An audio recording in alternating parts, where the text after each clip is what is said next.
गोपा अष्टमी। कार्तिक शुक्ल पक्ष अष्टमी को गोपा अष्टमी का त्यौहार मनाया जाता है। इस दिन भगवान श्री कृष्ण ने गोचारण लीला शुरू की थी, जिसके लिए गौ माता की सेवा की जाती है।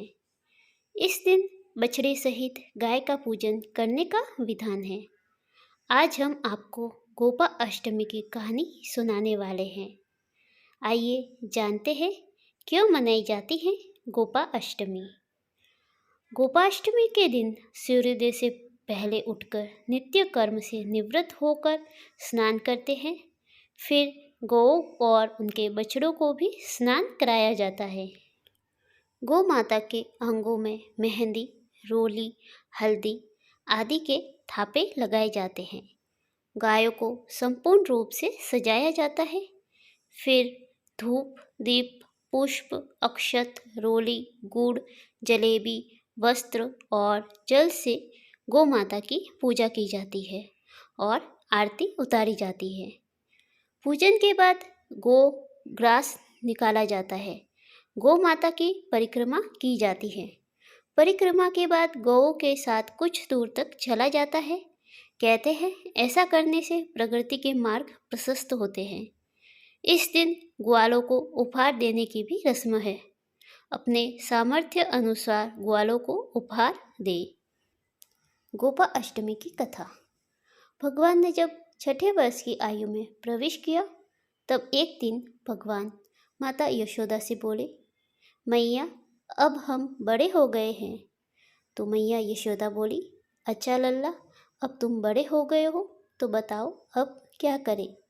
भगवान ने कहा, अब हम बछड़े चराने नहीं जाएंगे, अब हम गाय चराएंगे। मैया ने कहा, ठीक है, बाबा से पूछ लेना। मैया के इतना कहते ही झट से भगवान नंद बाबा से पूछने पहुंच गए। बाबा ने कहा, लाला अभी तुम बहुत छोटे हो, अभी तुम बछड़े ही चराओ। भगवान ने कहा, बाबा अब मैं बछड़े नहीं जाएंगे, गाय ही चराऊंगा। जब भगवान नहीं माने तब बाबा बोले, ठीक है लाल, तुम पंडित जी को बुला लाओ, वह गोचारण का मुहूर्त देखकर बता देंगे। बाबा की बात सुनकर भगवान झट से पंडित जी के पास पहुँचे और बोले, पंडित जी आपको बाबा ने बुलाया है, गोचारण का मुहूर्त देखना है। आप आज ही का मुहूर्त बता देना, मैं आपको बहुत सारा माखन दूंगा। पंडित जी नंद बाबा के पास पहुँचे और बार बार पंचांग देखकर गणना करने लगे। तब नंद बाबा ने पूछा, पंडित जी के बात है, आप बार बार क्या गिन रहे हैं।